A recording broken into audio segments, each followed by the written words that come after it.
Welcome to the Age Reversing Blueprint podcast, where we discuss tools and tips to help you reverse your age naturally.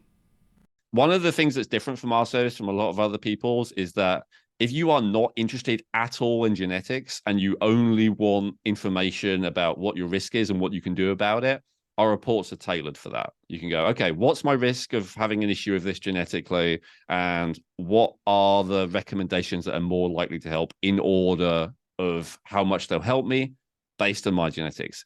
There is a page where we list all the SNPs, all the genes, and all the variants that you have, but someone could just scroll past and go straight to the practical stuff. The types of reports. Number one is health risks. Number two, I would say, is health types. So this is not where it's necessarily a risk, but for instance, the carbohydrate report is very popular. You know, some people do very well with low carbohydrate because they have more hunter-gatherer genes. Some people do very well with high carbohydrate because they have more farmer genes. We have toxin reports like lead and mercury. There are allergy, intolerance, and sensitivity reports that will tell you, your chance of having each of those. I think so, with the obvious ones like gluten and lactose, but we also have more interesting ones, I'd say, like histamine and oxalates. And we also have nutrient ones. So every vitamin, every important mineral, every important amino acid, every important types of fat, GLA, ALA, DHA, EPA, etc. Within the recommendations, we offer like a score for research support and a score for impact. So meaning, generally the highest recommended ones are the ones that have been shown with evidence to have the most impact and the most research behind them.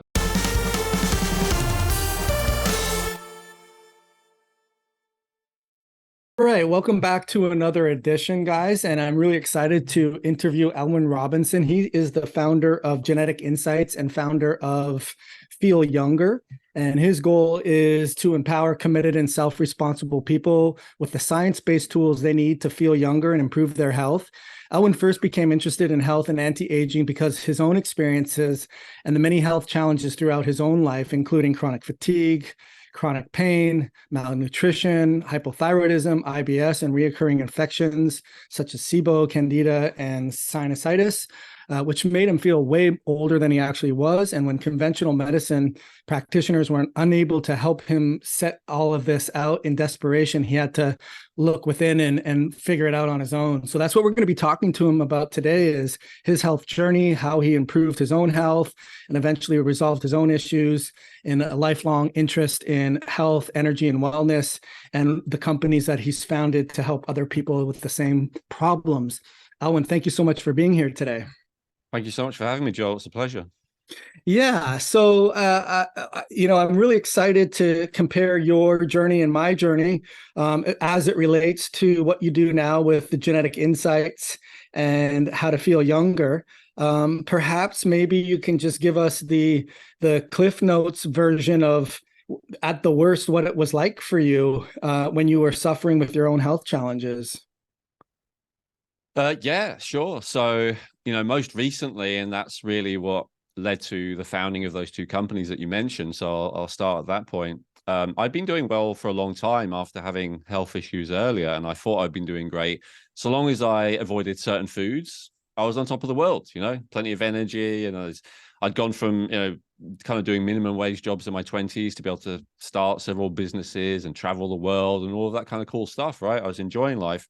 And then suddenly I got struck down with this pain condition where I kept having pain around my midsection and no one was able to work out what it was. I had, CT scan, MRI, blood tests, all of that kind of, typical stuff. And then all kinds of other practitioners as well, functional medicine, naturopath, acupuncturist, chiropractor, osteopath. I mean, the list goes on and on and on, all trying to work out what was going on. I had, a few different theories, but no one was really able to help. And along with that, the constant pain and discomfort was these digestive issues really went along with it. And it got so bad that I really wasn't, I could list on one hand the food I could eat without having some kind of really unpleasant reaction. Even those foods I didn't do very well on. And I just started wasting away. I mean, I'm 6'3", And I think I got down to 120 pounds, something like that. So I was really, I wouldn't, emaciated might be a bit far, but for someone who's trying to eat as much as possible, I was, seriously wasting away. Along with that came extreme fatigue, extreme anxiety, like being emotionally all over the place. As I said, constant, pain, and I really wasn't able to function. And I tried all the usual kind of things that I already knew to do to be healthy, because I already lived from the surface, maybe not to someone as sophisticated as yourself, but to any normal person, I would seem to live an extremely healthy lifestyle. And yet, it wasn't working. As I said, I tried every practitioner under the sun, and none of them were able to help either. And eventually I realized that, I was going to have to work this out for myself. And the first breakthrough came through actually doing kind of genetic testing. That was where I first got maybe not all the answers, but the first clues as to what might be going on, and helped me to, work it out. Gotcha. Well, I'm glad that you did, and now you're here to help other people. Interesting question is, I had a consult with a patient the other day, and she's dealing with, right upper quadrant pain. And I was getting just sort of a background information on what she's been dealing with and what she's done. And I asked her about the genetic test, and she looked at me like that was the most craziest question. Why would she want to look at genetics? What does that have to do with anything? So I guess the question would be, how did you go from learning all the things that you did with what didn't work and having to take the ball in your own hands and figure this out on your own? How did that get into genetics is the next option? It's pretty random, to be honest. I mean, I guess the kind of person who watches this kind of podcast is similar in that they become a little bit obsessed, right? And you're watching everything you can, reading everything you can. I'm sure I read hundreds of books over the course of that year, literally, because I wasn't working much. I didn't have much else to do, let alone watching and listening and all the rest of it. And signed up for lots of people's newsletters and just got a random email and decided, let's give it a go from, a particular company. And I had never heard of it, as you said, like a lot of people hadn't. It never occurred to me, but I'd done a lot of testing, and it tends to be very expensive and inconvenient. And also you have to wait a long time to get results. And so, the cost seemed reasonable. And I was especially impressed that I could get results within a few hours. I was like, wow, that's pretty awesome, right? When you normally have to wait weeks. So I just did it. And like I said, the insights came thick and fast, not just about what was going on with me at the time, but also about really things that had been plaguing me about the way I was, and also the way I was in relation to other people my whole life. Like, one example is I had felt like I had always had a very low resilience to stress. Not necessarily that like I'm not the kind of person who always avoids confrontation and stuff like that, but it's more like once I got stressed, it would take me a really, really long time to calm down. It would be very, very difficult. And so I always felt very inferior to the kind of person who could, get involved in some kind of conflict or confrontation or challenging situation, and then not long after, a few minutes later, they're laughing and joking and all relaxed. And I'm like, oh my God, it's going to take me days to, overcome something like that. And so understanding her in that case about the COMT gene and the MAO gene, both of which I had slow, and how that meant that, I struggled to break down stress chemicals. And in fact, all the lifestyle things that I was doing at the time actually exacerbated that tendency. I hadn't realized they were slowing down that gene even more. And so that helped me to understand, first of all, that I can improve my situation, but second of all, that I'm never going to be like a fast comms person. I'm never going to be that kind of person who, can be in a war zone and then minutes later is relaxed and laughing and joking, because that's just not me. But I do have the ability to stay focused for a long period of time in a peaceful environment, which someone with a fast comp gene would never be able to do. So seeing the kind of benefits and drawbacks was very helpful. And the other big thing was, my raw genetic data come from 2013. In 2013, I was feeling great. My wife and I both did, 23andMe just to see the ancestry thing. And I didn't have any of these problems back then. So I was just blown away that I could take my data from then, when I didn't have any of the problems, upload it to the system, and it tells me about all these problems I now have, but that I didn't have back then. And I was like, wow, if only I'd have known like I could have prevented all of this stuff happening in the first place, probably, or at least to a large degree. And that really made me feel like this is my mission, to help other people to have that same realization, right? To help to find and address the issues they already have, but especially to help prevent the perhaps more serious ones that they could have if they are not aware that they have that risk.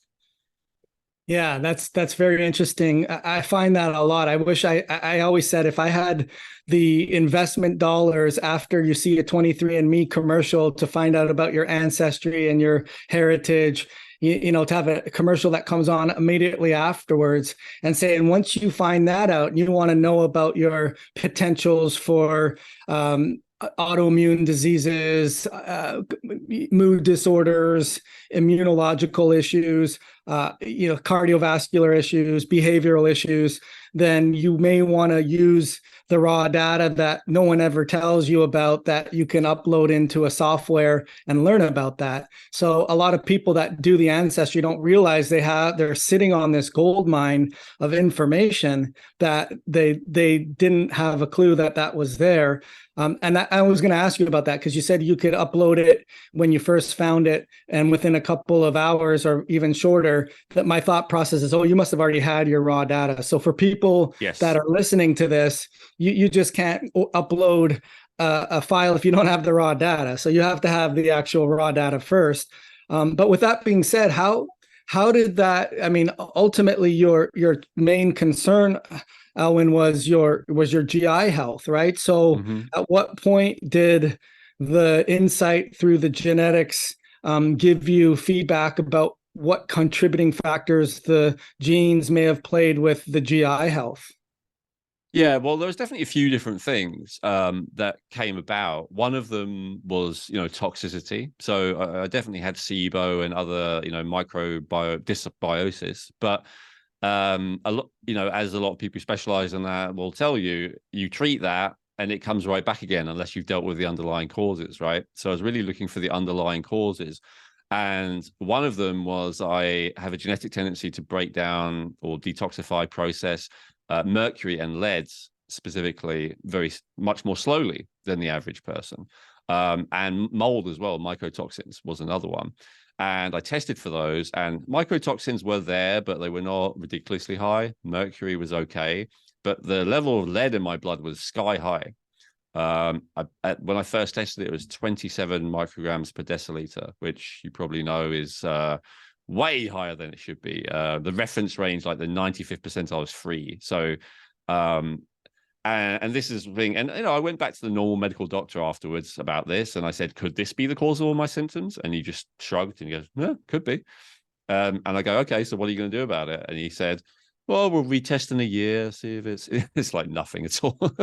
And to be fair to them, there is not a huge amount you can do about lead from a mainstream perspective. I read the whole World Health Organization report, and all you can really do is reduce exposure.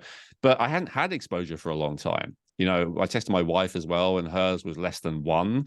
And we were drinking the same water, eating the same food, taking the same supplements, living in the same house, all the rest of it. So my understanding of that is that lead can exist in the bones for a long time, and it's like a slow release poison that will leach from your bones into your bloodstream, and it could be decades. I think the half-life is 20 years, something like that. So it's very good to understand that. And yeah, of course, if you have such a high, I mean, I had higher levels of lead in my blood than a lot of nutrients like selenium and manganese and all the rest of it. So of course, if you got that, it's going to be creating some trouble. So that was one thing. Underactive thyroid was another thing, which I had this genetic tendency towards. That wasn't a huge shock either. My mother had cancer several times, and I think one of the first ones she had was thyroid cancer. She had a whole thyroid removed, and she had all the classic hypothyroid symptoms, I believe, her whole life. So and when I look back at test results, I was like, oh yeah, look, I had a TSH of 6.5. Even by a normal medical perspective, that's high. Even, ideally you'd want it below 2, but certainly above 4.5 is not good. And so I was like, oh yeah, but again, the doctor didn't pick up on that. I had to deal with that myself. So, I mean, I could go on, but that's a couple of examples. Another one, I guess, was because there were so many different foods I couldn't eat, I naturally assumed that I had food intolerances. But yet when I did the genetic testing, it came back as I basically didn't have any food intolerances genetically, according to reports, except for a non-celiac gluten. That was the only one. But as I said, almost everything was disagreeing with me. So I thought it must be, like histamine and salicylates and oxalates and all these things that are very broad, right? But actually didn't have a problem with any of those, genetically at least. And then it turned out when I did blood testing you can't test for all those things, but for most of them, like oxalates weren't high and histamine, the Dow enzyme was fine and all this kind of stuff. So, and then the food intolerance test, I wasn't intolerant to anything, according to them. And so that was actually correct. And so it turned out that the reactions were not my immune system reacting, but the response of the dysbiosis, right? If you put different foods in, like, for instance, FODMAPs, then bad organisms inside you are going to feed on them and create symptoms. So yeah, I guess 3 examples is probably enough, but it's like 3 examples of like helping to piece it together. Okay, this is, and when your lead is that high or when your thyroid is that low in its function, obviously there are in turn reasons for that being the case that I know that you specialize in, but that's a start, right? It's like, okay, I need to get my level of heavy metals down. Okay, I need to get my thyroid functioning better. And then realizing that until you do that, nothing's going to work. You can meditate well, you can try and sleep at least 8 hours a day, you can exercise every day, you can eat healthy organic food, all the rest of it, right? And yet you will still have a lot of health issues when you have these underlying things. But the problem is testing for all those things would cost, you probably know better than me, Dr. Joel, like thousands, tens of thousands of dollars, right? To test for every possible, permutation of what could be wrong. So for me, having the genetics to give me clues as to what is worth prioritizing testing on was, extremely valuable. Yeah, no, you could see the connecting dots and the sort of the methodology of, you had already done a lot of the testing, you knew about SIBO and dysbiosis, and then what I tell people is the genetics are the blueprint, the potentials.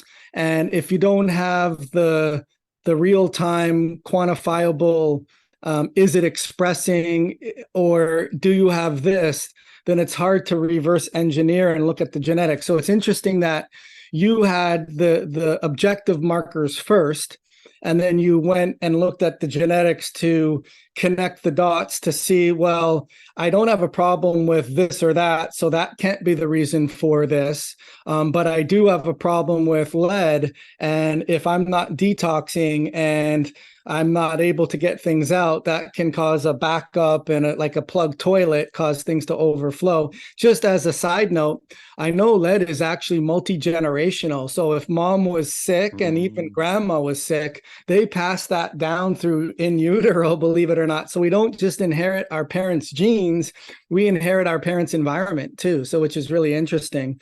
But as far as sometimes people will do it the other way around. Well, they'll do the genetic test and find out, oh, that raw data that I looked at my ancestry for can give me some insight, and I'll look into my health. Well, But they just to don't clarify, Go I had ahead. a bit of both.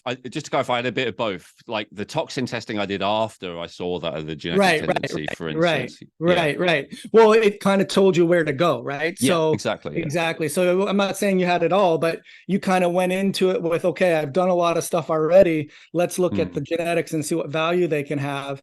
And I think people have a little bit of that as well, where they do the genetic test and then they say, okay, that's what I do is when I'm working with my patient, they say this test will be more ideal based on this, based on what you already have. We know this, that, and the other may not be playing a major role. So I think that points to the fact that it's a perfect storm, isn't it? In terms of it's the genetic loads the gun and the environment pulls the trigger. And you can see people that have very loaded guns, but not a lot of environmental triggers. Or you can see a lot of people that have very little loaded guns, but a lot of environmental triggers. So I guess what would you tell people that say that, well, how do genetics play a role? Because they are potentials, right? In terms of, you may have the potential, like if you're a slow breaker downer of these excitatory neurotransmitters, you're going to have the potential to ruminate more, be more in fight or flight when you're triggered.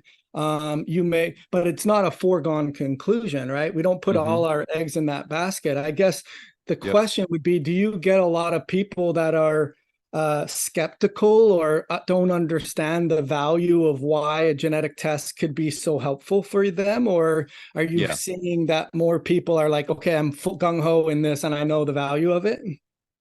Well, I end up, when I speak to people one-on-one, it's generally to go through their reports with them. So obviously they're open enough in that case to have done that. But yeah, Right. just talking to people in general, I find that people are in one of two camps, both of which are resistant to what we're talking about for very opposite reasons. Some people are in the camp of it is the way it is, and there's nothing you can do about it. I call that like the fate camp, right? And so they kind of believe, okay, my grandfather had heart disease, my father had heart disease, I'm probably going to have heart disease, and there's really nothing I can do about it.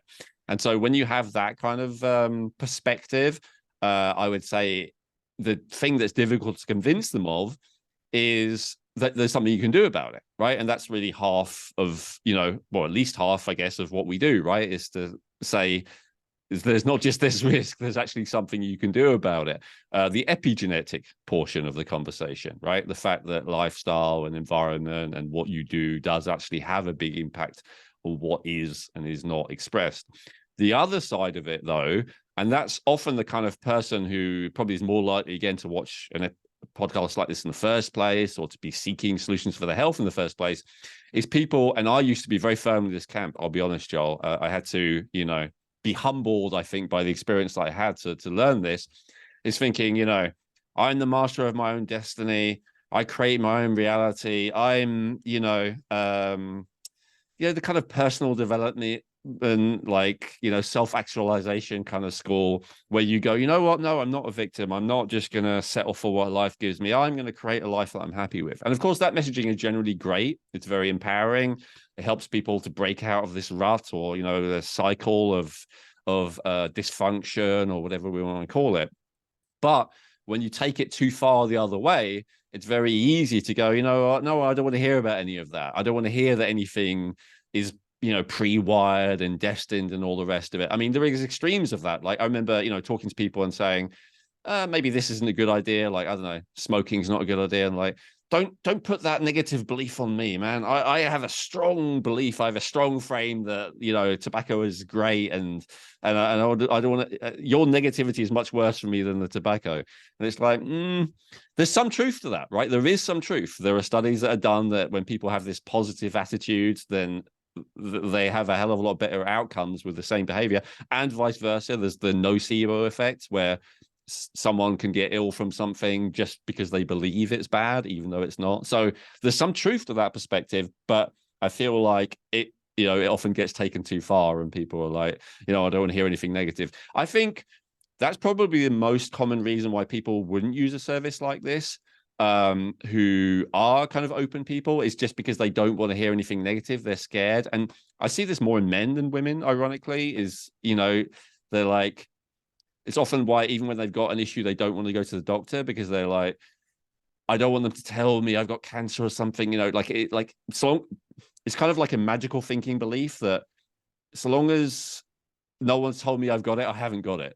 Like that kind of thing. And again, as I say, there's a bit of truth to it. So I think that with the genetic testing, there's a bit of, oh God, you're going to tell me I have a high risk for this and a high risk for this, and it's going to freak me out, and then that's going to happen. And, so that kind of magical thinking, which again, I'm not dismissing because there is evidence that it has some impact. But what I try and encourage people to realize is it's empowering to know the cards you've been dealt, the thing that you said before. And it is empowering to know, it's very empowering to know the weakest link in the chain. That's always how I like to look at it. So when we go through and, we have hundreds of reports and, we can sort them by risk score. And so a lot of the time we'll look at the highest risk score thing first. And in some cases we give people a percentage risk score.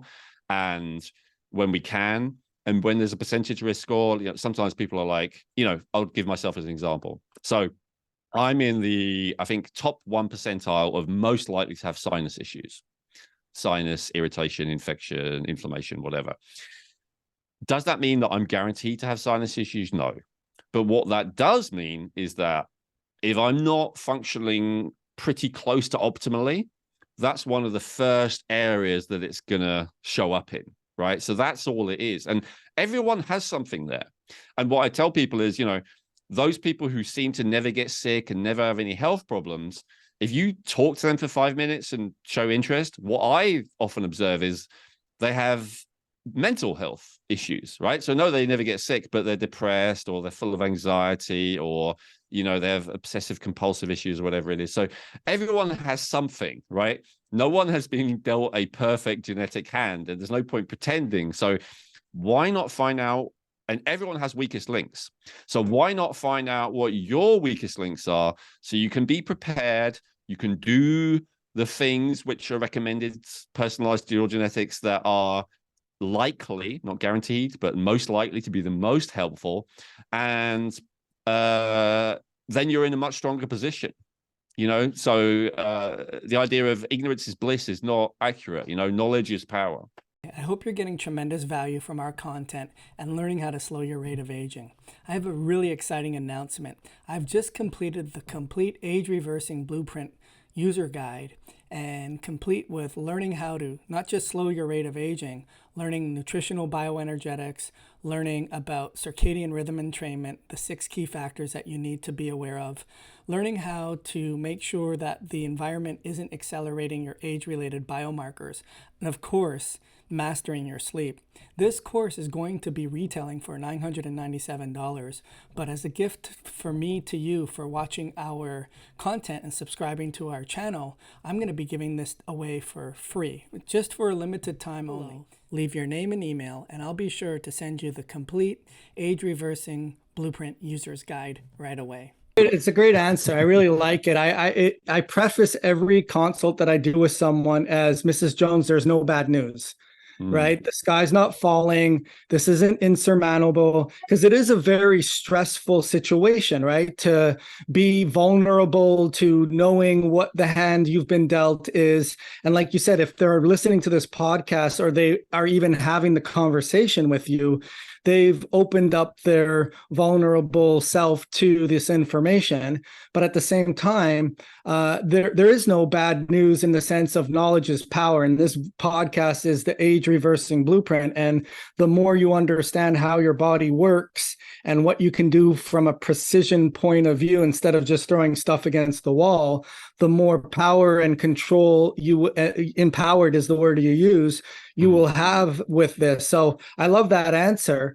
I do find that a lot of people, the other barrier of entry of not wanting to know what the doomsday looks like, is also the concern with, well, what is the government going to do with this data, right? And so there's that concern. And the good thing about our testing, and I'm sure there's workarounds for you as well, is the actual raw data, not through 23andMe, but the actual kit.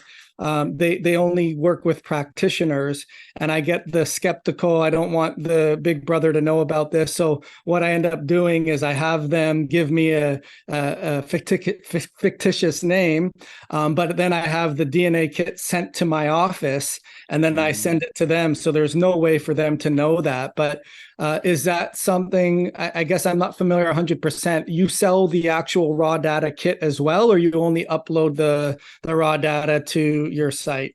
Yeah, we do sell the kit as well. Yeah, using a fake name is absolutely possible. Using a PO box address is absolutely possible, right? No one's checking on that. Right. I mean, my answer would be more, though, maybe this is skeptical. I used to be a very paranoid person, I would say. When I was in my 20s, I used to smoke a lot of cannabis. I could say I was on the brink of paranoid psychosis even back then. So I certainly understand the perspective of everyone who's out to get me. And also, I'm not dismissing anyone who has that concern, because I think especially the last few years has taught us that generally the paranoid people are the wise ones. The trusting people are the people who have made the mistake. So please don't take this the wrong way. But I do believe that if someone wants to get you, they'll get you, right? There's nothing that you can really do to guarantee. Like, if you've ever been to a doctor and let them draw blood, they can get your DNA from that.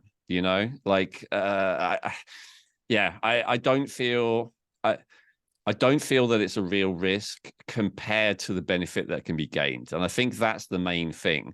Yes, there is a potential risk. Yes, it's possible that all the conspiracy theories are true and that they're going to do whatever. I won't even say it in case it gets you in trouble on your channel. But the likelihood is fairly low, whereas the benefit that is definite and now is to find out all this stuff about yourself and be empowered with what you can do about it.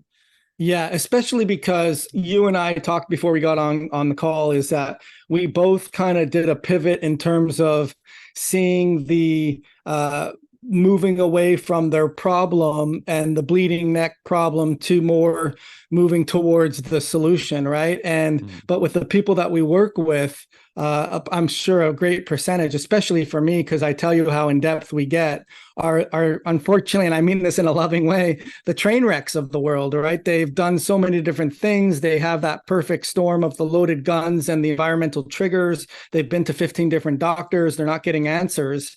And you know what? The nothing ventured, nothing gained. If they don't get some insight with their predispositions and how that overlaps with their triggers. And just like I'll tell patients is millions of women that have the BRCA gene don't have breast cancer, and vice versa. Millions of women that do have the breast cancer don't have the BRCA gene, or vice versa. You can have the BRCA gene and not get it, or you can not have the BRCA gene and get it, right? Or have the BRCA. Anyways, you understand what I'm saying. So sure. It's the epigenetic overlapping perfect storm. So as far as 250 reports, I mean, I'm really intrigued about that, because your service is a little different than mine in terms of if someone wants to see their risk of this, that, and the other, or what they're, maybe give us an idea of what are the most common reports that people order, what it actually means to have this personalized risk score. Yeah, absolutely. I think we need to update that. I'm not sure where you saw it. I think we're over 350 now. It's a vast amount. So we have a few different categories. So one of the things that I've kind of done, we do have a limitless package where people can get all of them. But one of the things that I really wanted to do is kind of the opposite end of the scale from what you do, Joe. I know that yours are very in-depth, and as you say, they require a practitioner to you need a practitioner to go through. And I think that is fantastic. And I can't wait to do your one. This is more the other side for people who are more dabbling, who are just interested and open and want to start. So, we have collections for all kinds of different, specific outcomes. You want to find out about allergies and intolerances. You want to find out about blood sugar, brain health, cardiovascular health, digestive health, emotional health, skin and beauty, immune system, energy, etc. I won't list all of them, but you get the idea. So there's kind of like, if you're interested in a specific outcome, I just want to lose weight, I just want to get more hormones into balance, I just want to, whatever, then we have a collection for that. So within that collection, we'll have kind of different categories of types of reports. So the most prolific type of report we have is simply health risk. So pretty much anything you can think of, from major issues like cardiovascular health to, very minor thing, maybe not minor, but I guess niche things like hair loss or chance of getting kidney stones. I mentioned sinus issues, like all that kind of thing.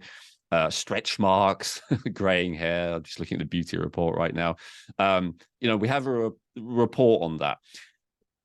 One of the things that's different from our service from a lot of other people's is that if you are not interested at all in genetics and you only want information about what your risk is and what you can do about it, our reports are tailored for that. So you can go through, you can go, okay, what's my risk of having an issue with this genetically? And what are the recommendations that are more likely to help in order of how much they'll help me based on my genetics? There is a page where we list all the SNPs, all the genes, and all the variants that you have, but someone could just scroll past that if they're not interested in that and go straight to the practical stuff. So is it as good as having a practitioner go through it with you and giving you guidance on it? Probably not, to be honest, but it's much more accessible for people, and also just cheaper, to be honest, from that perspective as well. Yeah. Oh, sorry, go ahead. So yeah, just to quickly. So then the types of reports. Number one is health risks. Number two, I would say, is health types. So this is not where it's necessarily a risk, but like for instance, the carbohydrate report is very popular. You know, some people do very well with low carbohydrate because they have more hunter-gatherer genes. Some people do very well with high carbohydrate because they have more farmer genes, and some people are kind of in the middle. So I call that a health type report. We have toxin reports, not too many of those, but I gave examples like lead and mercury. There are certain toxins that people have an issue with. There are allergy, intolerance, and sensitivity reports. So that will tell you, you know, your chance of having each of those. I think we have a few dozen of those. So, you know, with the obvious ones like gluten and lactose and all the rest, but we also have more interesting ones, I'd say, like histamine and oxalates and all of that kind of stuff. And we also have nutrient ones. So again, we have about 60, I think, reports in that area. So every vitamin, every important mineral, every important amino acid, every important types of fat, you know, GLA, ALA, DHA, EPA, etc. So rather than what is much more common, I think, which is to have like one report that tells you, you know, this is what you should be doing. This is more for people who are interested in just breaking it down into little pieces. And so, for instance, just with the nutrient needs, you can go through and go, okay, so here are the nutrients that I need more of. You know, for me, it's this, whatever, and I can focus on that. Or maybe I'll just focus on one at a time, right? Like today, I'll do the top one, which for me is magnesium. Yeah, next week I'll look again. Okay, maybe I'll try adding more K2 as well, as it says that. So yeah, it's more a la carte and more kind of practical, I would say, than a lot of what other people have. But as I said, everyone is different as to, you know, what they prefer. That's how we do it. And within the recommendations, we offer like a score for research support and a score for impact. So meaning, generally the highest recommended ones are the ones that have been shown with evidence to have the most impact and the most research behind them. And then, you know, as you go down, that's less and less. So you can have an idea how impactful it's likely to be. You know, so, you know, when it comes to losing weight, obviously, you know, the amount that you move and the amount of calories you consume and the type of calories you consume are significant ones, right? Maybe much lower on the list might be some kind of herb, right? Or some kind of supplement. And that will have a score of 1 out of 5, right? It may be useful for your specific DNA, but it's not going to make as big a difference as that. So they're also kind of organized in priority of most research for those who care about that. They're organized in priority of most impact for those who care about that. And then they're organized in terms of how likely they are to help you based on the SNPs that you have. Yeah, no, I don't think it's better or worse.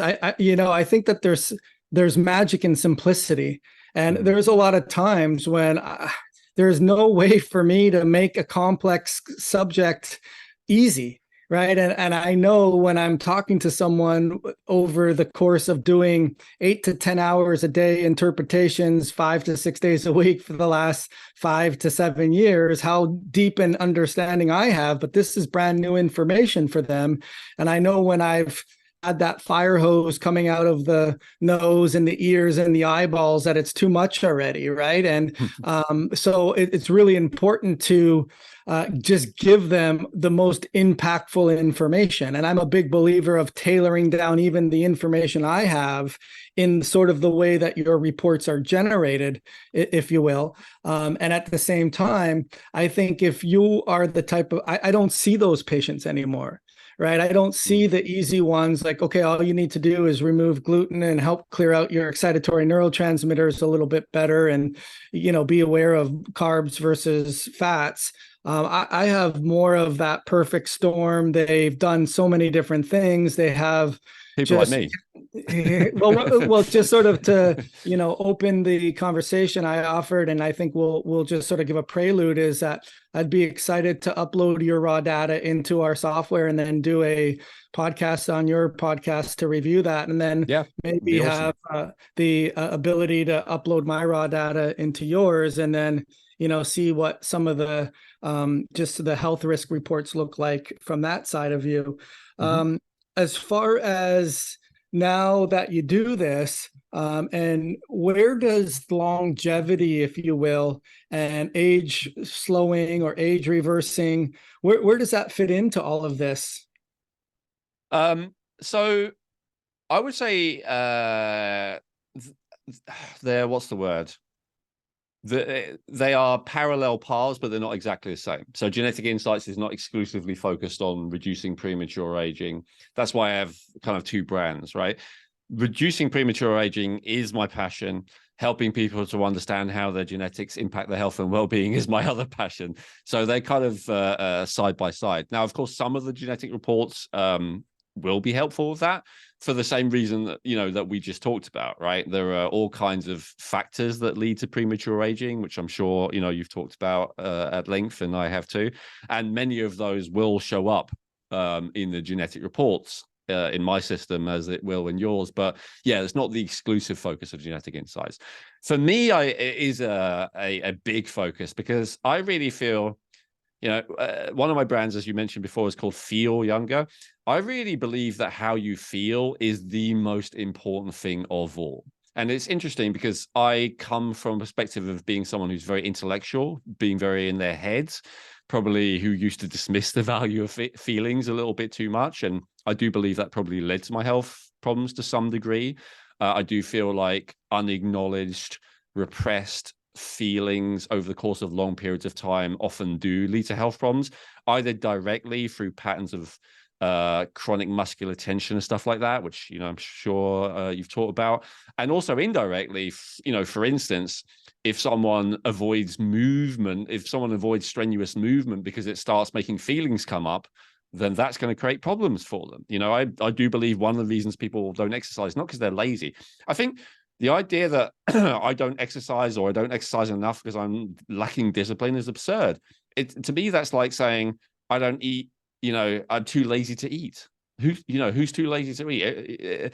Like, to me, moving is as intrinsic to health and vitality and aliveness as eating. They're both enjoyable experiences, unless we have a lot of repressed emotions, because like Tony Robbins teaches, sorry to quote him, but emotion comes from motion. When we move, we start feeling stuff more. And I think that's one of the reasons people don't move. I think one of the reasons people overeat and eat bad foods is, again, to suppress feelings, right? So anyway, whether it's directly or indirectly, I think how we feel has a huge impact on our health. And so my goal is really to help people to feel better. I feel like most of the problems of the world would not be the case, whether we talk about the evil or ignorance or whatever we want to call it, that leads to violence, that leads to pollution, that leads to whatever, all the problems of the world that we could probably all agree are not good. I think if people just felt better, then most of that would not happen. And but I don't teach like you should ignore painful feelings. My understanding is painful feelings are good. They're there to teach you something, Things like shame and guilt, for instance, if you take that away from someone, you're left with a psychopath. They're the people who are doing the most violence and the most pollution and all the rest of it. That's not a good thing. So I'm not saying we should never feel difficult emotions or whatever. That's not it. But what I am saying is we should not repress our emotions. We should let feelings come up where we have them. Shame teaches us, oh, maybe I should stop doing that, Guilt teaches us I should make up for doing that, or whatever. Anger teaches us I need to assert myself more. I need to assert my boundaries more. Like fear teaches us, oh, I better be present and pay attention. There's something dangerous going on. Every feeling has value, but I believe that once we stop repressing those feelings, and once we resolve underlying issues with, cellular energy production, hormonal imbalances, and all the rest of it, nutritional issues, then we can start just feeling happy most of the time. And when you start feeling happy and joyful, and when you, like, a lot of people say they're happy, but it's a very much an abstract concept.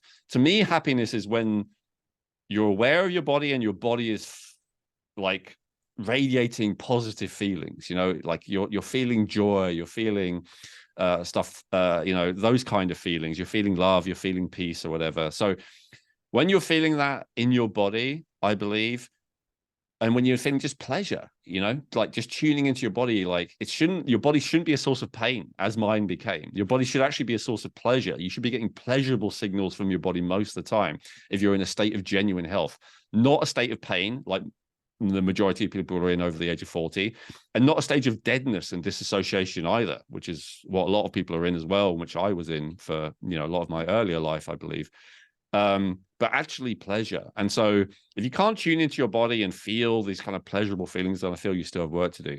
So yeah, to me, getting people to that point, whatever it involves, right? Whether it's meditation, whether it's religion, whether it's health, whether it's chiropractic, whether it's genetic evaluations, whatever it takes to get to that point where you actually just feel great in your body, you're going to treat yourself better. You're going to treat everyone around you better. You're going to, care for your environment better, like all of it. You're going to more likely to do what you've been put on this earth to do. Or if you don't believe in that, you're more likely to do that which is beneficial for you and everyone else. Like everything comes down to fundamentally feeling better. And so to me, the genetics are a tool for that, because it's understanding my path to feeling joy and spreading that is going to be different from your path, right? For instance, we used the COMT example earlier. For someone with fast COMT, they're more likely to feel joy in a chaotic environment. For someone with the slow COMT, they're more likely to feel joy in a fairly peaceful, harmonious environment, right? So it's like, this is one example from what we used earlier, but and there's so many more examples like that. So to me, they're kind of pieces in the puzzle to ultimately feel in the state where we just genuinely enjoy life. We enjoy being in a body. We're not escaping into our mind or escaping into addictions or escaping into fantasy or compulsions or whatever. We're just enjoying being alive. Yeah, I like that answer. It's, the people that are listening to this podcast that are going down the rabbit holes and having to figure it out on their own, and in their journey and their suffering, they realize, wow, this stuff is fascinating.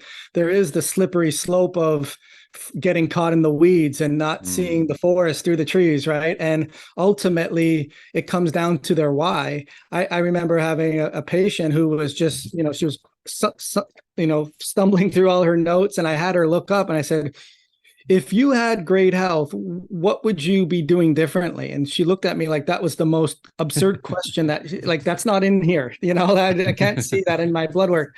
And I like, seriously, like if I gave you permission to be able to do whatever you wanted and you didn't have to wait for things to be perfect, like we don't go to the airport and like, okay, you know what? I think I'll go on this plane, and I'll think I'll go to this city, and I'll think I'll stay at this hotel, and I'll think I'll have these 5 different things to do in 5 different, we plan that, right? And we don't do that for our health.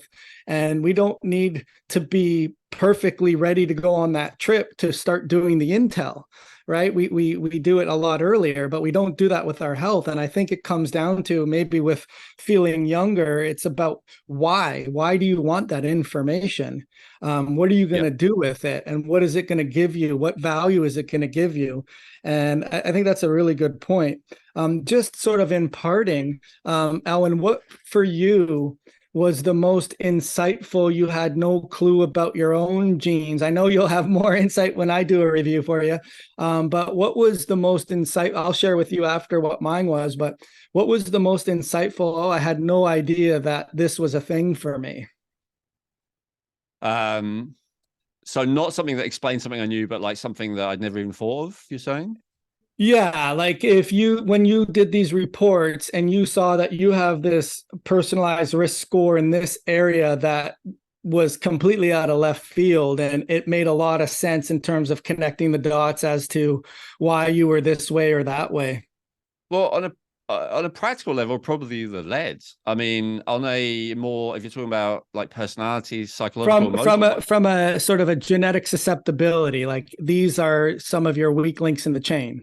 Yeah, definitely the leads. I mean, that was crazy, to have it be so high when I hadn't had any exposure in over a decade. Yeah, I mean that. But the lead was more of a objective finding. So the genetics were more of, you're a poor detoxer.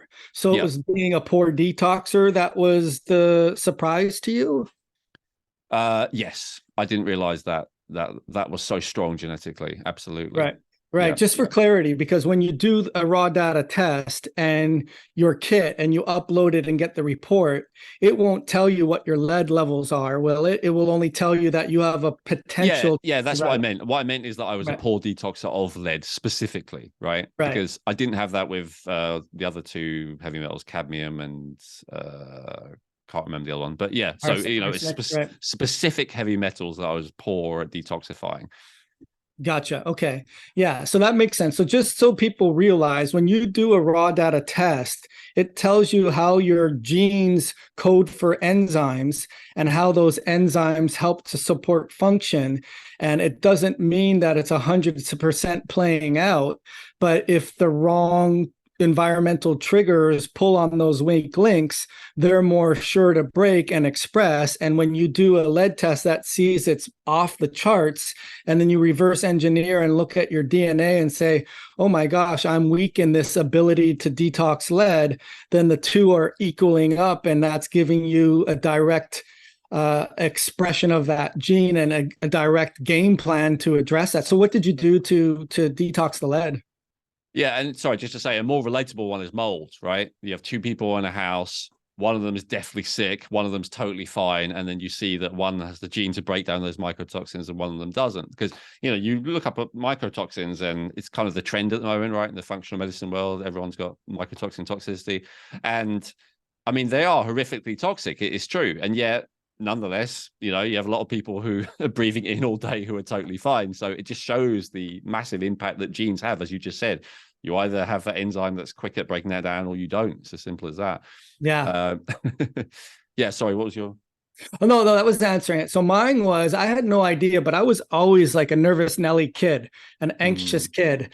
And I remember we would go on soccer tournaments I grew up in Toronto, Canada, and we would go to the US and we would go through the border, and I would be like a 12-year-old kid, nervous as if I was smuggling drugs across the border. I was always anxious, and always before a track meet, I couldn't get off the bus because my palms were sweating and I got so nervous before the actual race started. And I realized that one of my major potentials is the overproduction of glutamate and the underclearance of glutamate. And that can really create those ruminating thoughts and the not turning your mind off and being very, very anxious.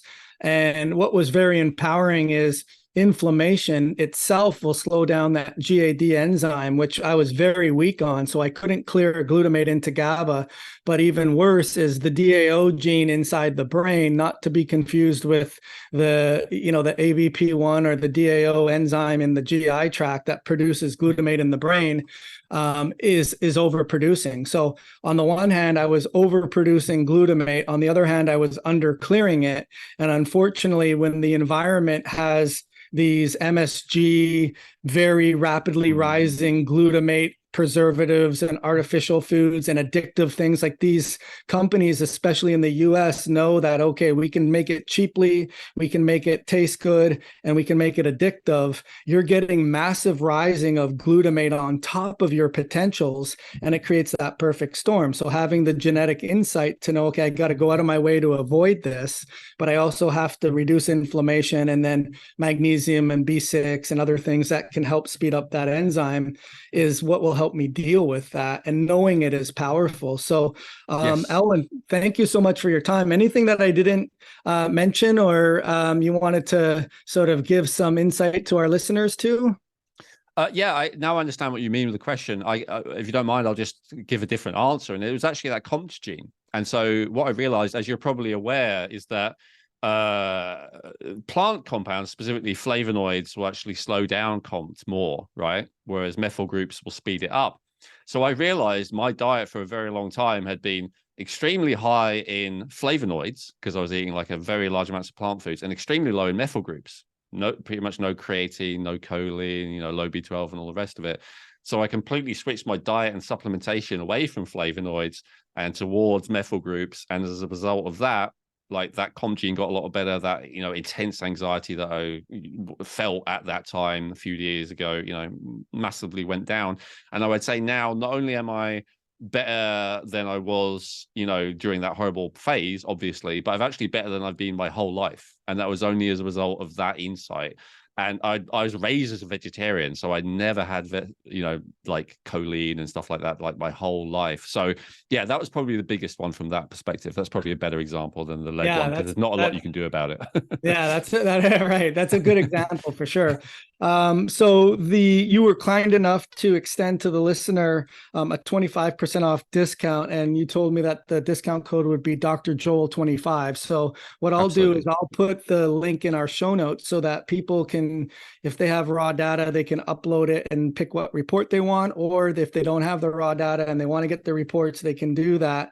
And then this will be to be continued so that we can do a reading online or on the air for your genes and continue the discussion. But I thank you so much for your time. And where can people find you online? Yeah, if you go to geneticinsights.co, not com.co, that's you can redeem that coupon code there. There's also Feel Younger, and please check out my YouTube channel, youtube.com/Elwin Robinson. Right. Perfect. Well, thank you so much for your time. And I look forward to be continued for next time. Hi, thank you so much for watching our Age Reversing Blueprint podcast. If you've made it this far, we sincerely thank you for your attention and your interest in reversing your age. If you're looking to get more information on today's topic or other podcasts that we've had, be sure to check out the show notes and be sure to check out drjoelrosen.com. Have an awesome day.